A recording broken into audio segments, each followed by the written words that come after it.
All right, guys. I couldn't help myself. I couldn't help myself. I can't tell you anything else.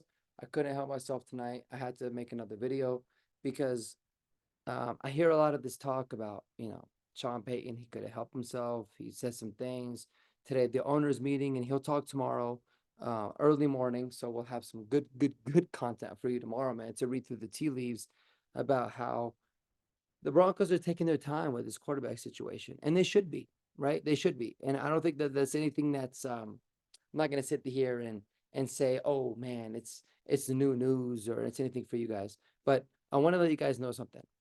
The Broncos are going to select a quarterback in this draft. All right, 100%, no doubt about it. It might be Bo Nix, it might be JJ McCarthy in the first round, or they might even wait back and take Michael Pratt or Spencer Rattler in the second round.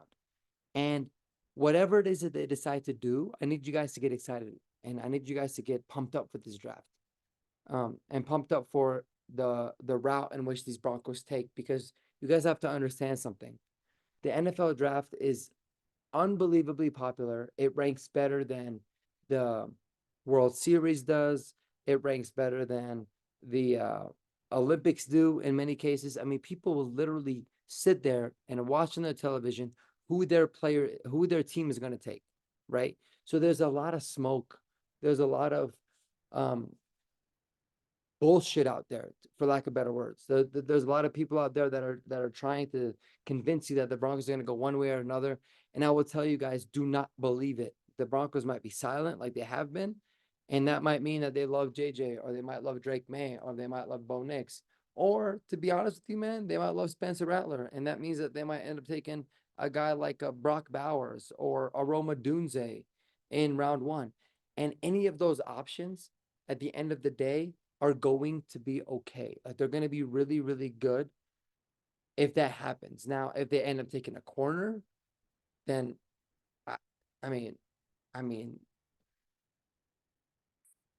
I'll try to keep my cool and I'll try to be the best fan that I can. But like you guys, you know what I mean? Like a big middle finger to you all, because that would mean that you guys don't understand team building and you don't understand what it is to build up this team.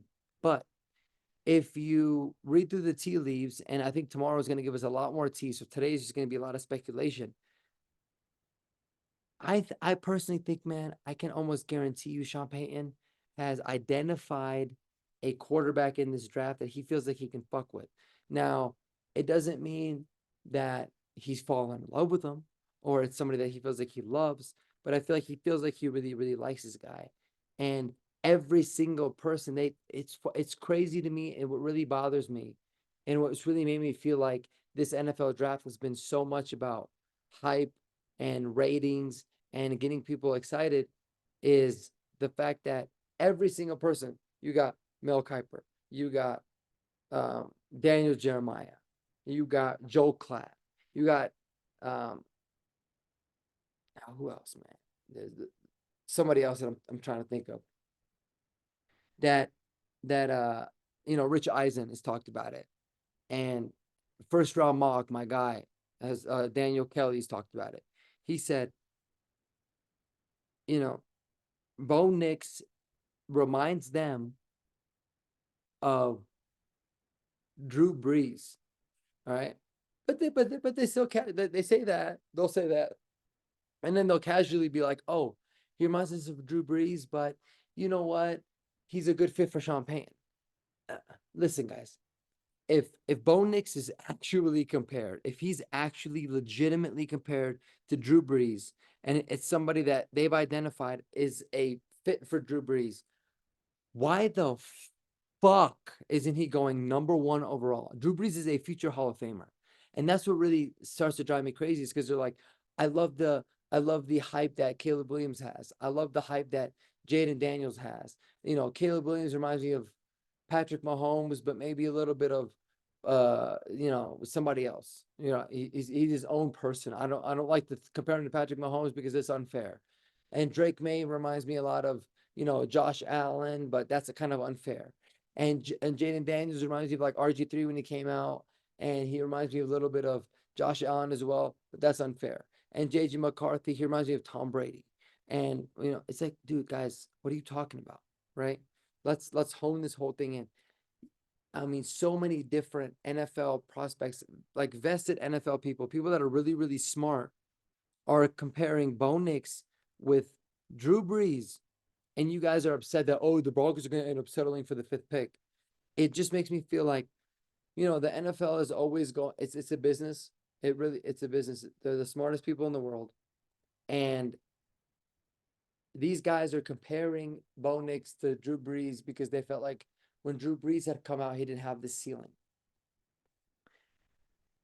Listen, if Bo Nix ends up becoming Drew Brees, the Broncos will win 11 games, 12 games next year. All right. And that's the truth. And that could happen and that could not happen. But it's wild to think about. And I just had to make another video.